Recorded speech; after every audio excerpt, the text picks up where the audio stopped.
education and the whole subject of the job environment in Pakistan and globally in South Asia, whatever you figure it out, it's interlinked with the intake you get from the primary and higher education.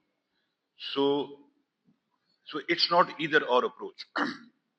To get good higher education stuff, which can be trained and taught through research, through additional financing, through innovation and technology and other things, we have to simultaneously invest on school education.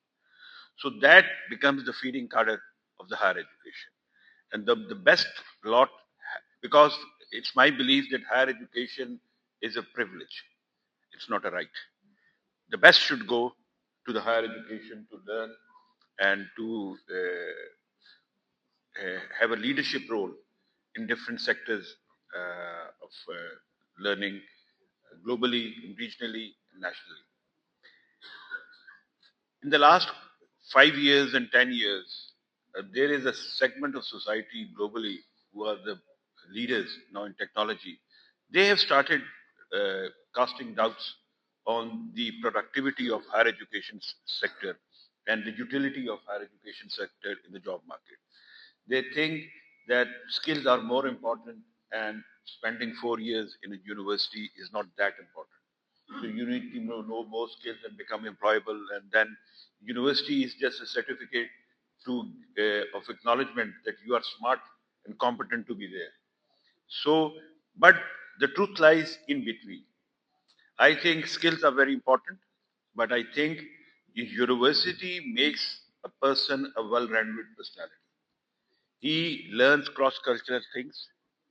He learns, he has the option of learning from different departments, which you call interdisciplinary approach. Thirdly, it develops the ability of individual to benefit from the networking which is available in that higher education institution. This activity itself today, it's a networking event also. That gives you the opportunity. Unfortunately, in the last decade or so, we have not worked upon creating a network within the universities and outside the universities to learn from each other. So that should be the first thing, that there are certain faculties in Bangladesh universities from where Pakistan universities can learn. There are certain universities in Sri Lanka where we can learn from them, and vice versa, in India and Bhutan and Nepal and other things. So there has to be a concerted effort to identify centers of excellence in this region where we can learn from each other. So that's one point. Second point is to prioritize sectors where we should now focus in the next 5-10 years to learn more, because the world is moving towards those things. And number one is renewable energy, where we have to encourage students for a sustainable future to learn more through innovation, through better learning, and through embedding technology in their education regarding climate change and other things, and renewable energy. Secondly, is AI. AI has to be embedded in your every sector of higher education. You can't now survive without learning AI, because AI is going to revamp and reorient your curriculum every year now. I am scared. Where AI, I don't know how it is going to unravel, unfold in coming years. And so we have to uh, uh, learn more about AI and its use in different higher education institutions. Thirdly, we have to connect with our youth and their demands. Age and experience do help in higher education, but the imagination in the youth has to be tapped in to be connected with the faculty development program. Because in our college days, we used to see this high achievers in the age of 50s and 60s. But now you see high achievers at the age of 25, 30, and so.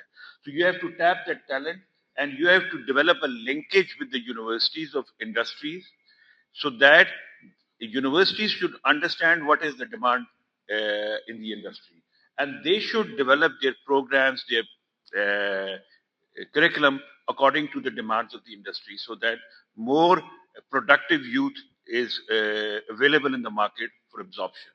So the collaboration between the regional centers of excellence within the countries and the universities, outside within the region and within the country, we have to move for exchange programs. We have to move to encourage students to go in other regional universities to learn more about technology and skills and culture. So that we have to develop a personality also where they are more amenable to learning from each other, to respect to each other, character building, and other things. So this student movement, faculty movement, and benefiting from these centers of excellence will help us a lot.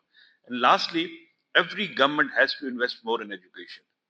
Efficiency in spending is responsibility of the academia and the management within the academia, but overall allocation of budget has to be increased in the public sector universities. Private sector universities are already taking care of themselves, but the public sector universities need to get more money, but they have to be more efficient in spending that money, transparent in spending that money, and they have to be very competitive with the private sector.